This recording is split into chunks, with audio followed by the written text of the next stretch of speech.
a full race report for the 2025 Cebu Marathon.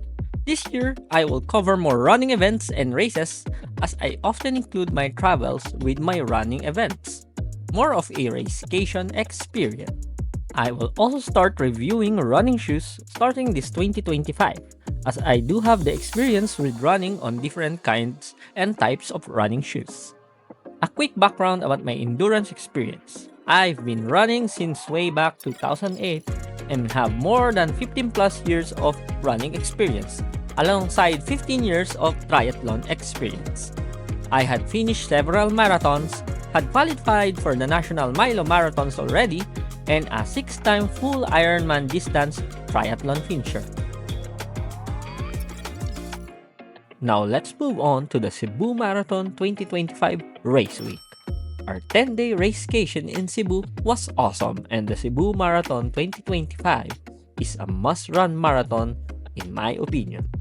The course was scenic and the atmosphere was festive. One of the best marathon courses that I ever ran. I'm also aware of the race controversy, particularly the medal shortage issue and the post-race food, which we will cover and tackle at the end of this video. We stayed at Quest Hotel and Conference Center, located near Ayala Center, Cebu, for about 3,200 pesos per night, and while its location is kinda far from SMC side, where the event area is being held, it's just about a 20 minutes taxi ride away, so overall a good location to stay in considering the price, location, and the service is amazing. The rooms is also spacious and soundproofing is excellent considering that we're inside the city. I would highly recommend staying in or around Cebu City as there's some road closure and you might get difficulties traveling to the race area if you're coming from Mactan Island. I will review Quest Hotel and Conference Center on a separate video if you want to learn more about this affordable value hotel.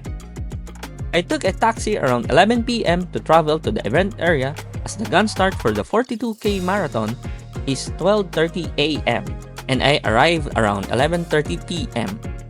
Quick tip for anyone running in the future, make sure to inform your taxi or ride to go to the Mambaling area where you can get dropped off directly in front of SMC side as other roads are closed for the event. There's already a lot of people preparing for the full marathon when I arrive, and according to the event host, there's around 3,000 full marathon participants out of the 12,000 registered runners for the 2025 iteration of the Cebu Marathon. Around 12 p.m., I started to do warm-ups and lined up at the start line, positioning myself about 100 meters away from the starting line. This marathon marks my 2 years into low heart rate training, more commonly known in the running community as Zone 2. After decades of running with the no pain, no gain mindset, I accidentally discovered Dr. Phil Maffetone and his maximum aerobic threshold, or MAF, training principle, and 2 years of sticking to the MAF training, I was finally able to train and run at my previous race pace of 5:30 per kilometer without going over Zone 2. As soon as the gun starts, fireworks light up the sky as the full marathon participants start their long journey towards the first half in Cebu City. As usual, the initial start is crowded, but I slowly inch my way towards the front of the pack. Around the 3-kilometer mark, the roads widen as the slower runners gets left behind. The first 18 to 20 kilometers of the race course is inside Cebu City's busy roads, but generally it's well manned and safe for runners. And the atmosphere is festive as the course has several bands cheering runners on the course. It's one of the most festive run courses that I ever ran. Around the 23-kilometer mark is the harder part of the course, the scenic CCLEX, which is the current longest bridge in the Philippines, spanning around 9 kilometers from SRP in Cebu City all the way to Cordova in Mactan Island. When you look at it, it doesn't look high, but once you're running up its iconic lighted bridge span with a cross, it will drain the speed out of you. At around the turnaround point of 32 kilometers, I already felt the fatigue, so the last stretch of the 10 kilometers was a run-walk struggle for me, especially the climb towards the iconic lighted bridge spans. Good thing I saw the 4:30 pacers So I kinda joined the group during the last descent towards SRP into the finish line. Was trying to get a sub 4 marathon but was able to finish with an official time of 4 hours and 30 minutes.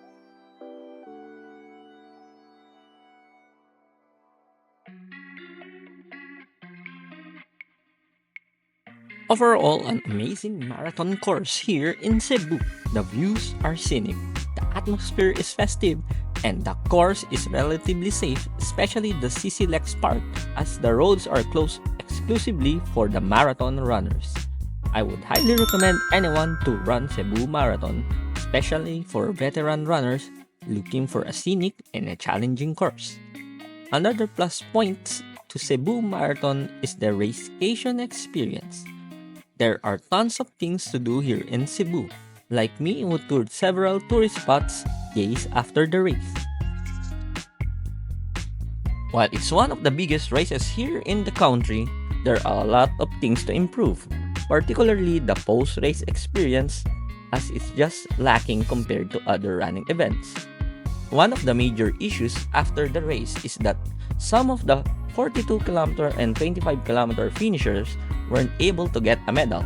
So around Sunday, there were a lot of complaints on social media from disappointed runners who didn't receive a medal.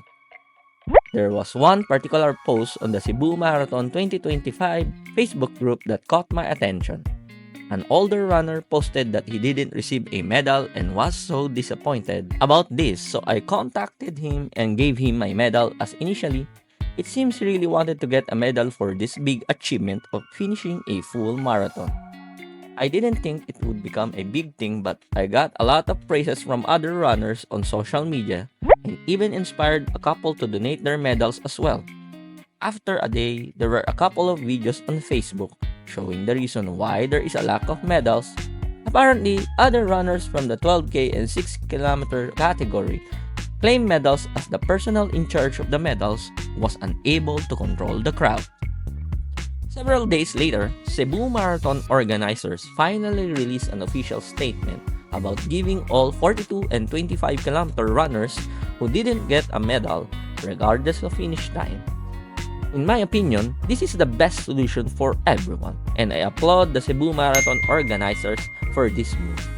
If you're a Cebu Marathon finisher and watching this video but were unable to get a medal, please contact the organizers at cebumarathon2025@gmail.com with the subject Finishers Medals. Thanks for watching, and if you like this video, please like and subscribe for more travels and racecation videos. See you on your next marathon.